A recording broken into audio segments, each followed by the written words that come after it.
सांसदों को ये फरमान जारी किया है, मैं इसे विप कह सकती हूं कि नो कॉन्फिडेंस मोशन पर वोटिंग के दिन एब्सटेन कर जाए, सारे के सारे एब्सेंट रहें, वहां पहुंचे ही ना।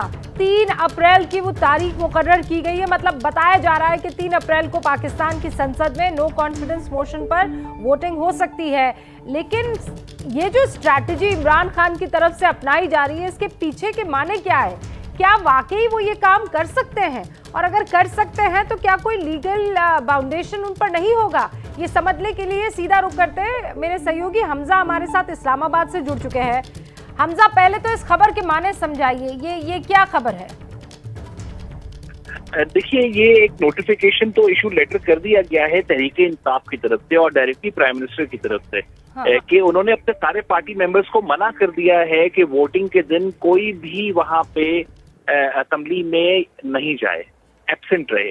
एब्सेंट रहने से जो मुझे समझ आती है उसका फायदा ये होगा कि जब तक पार्लियामेंट का कोरम एक सर्टेन अमाउंट पूरी होना जरूरी है। हाँ। पार्लियामेंट के सेशन को चलने के लिए। हाँ। और अगर गवर्नमेंट की तरफ से कोई भी नहीं होगा तो फिर ऑपोजिशन खाली अकेली जो है वो कोई भी ना बिल अप्रूव करवा सकती है, ना ही वो किसी चीज के ऊपर वोटिंग करवा सकती है और ना ही किसी एजेंडे के पॉइंट के ऊपर डिस्कशन कर सकती है।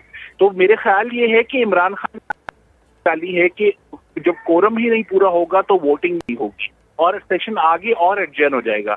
इससे 2 बातें कम से कम क्लियर होती हैं कि अभी तक इमरान खान पूरे नहीं हुए हैं, इत्तेहादी नहीं माने, वापस नहीं आए, उनको और टाइम चाहिए और वो जितना टाइम हो सकता है वो हर तरीके से उसको खींचने के चक्कर में है। तो हमजा, फिर 2 चीजें हैं, ये तो बहुत क्लेवर मूव हुआ इस हिसाब से। तो 2 चीजें ये कि 7 दिन चाहिए नो कॉन्फिडेंस मोशन और 8वां दिन होते ही वो मोशन रहेगा ही नहीं, है ना?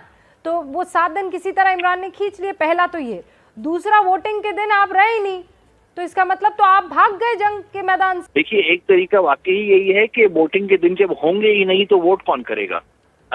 और वोटिंग खाली जो है ऑपोजिशन नहीं करेगी। तो एक तो तरीका ये हो गया। और अगर 7 दिन पूरे हो जाते हैं तो रूल्स क्या कहते हैं इसका मुझे नहीं पता, लेकिन मैक्सिमम टाइम 7 दिन का है। ये मत भूलिए कि जब ऑपोजिशन ने 8 मार्च को ये इसकी जो है रिक्वेजिशन जमा करवाई थी तो 14 दिन के अंदर सेशन कॉल करना था। हाँ। और 14 दिन में सेशन कॉल नहीं किया। ये इन्होंने जाके 25 तारीख को सेशन किया, 21 को करना चाहिए था।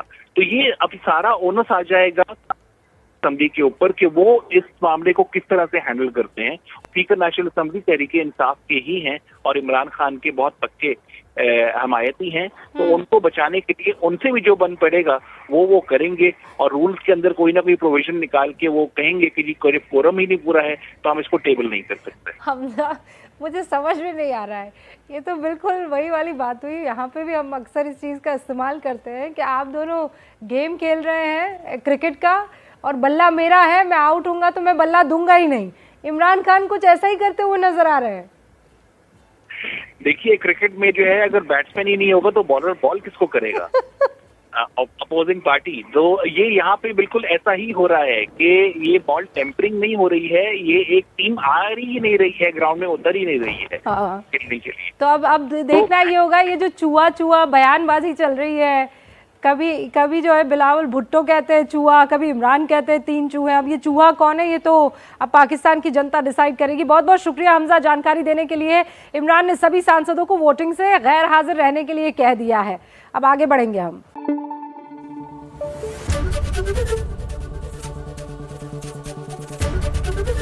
एबीपी न्यूज आपको रखे आगे।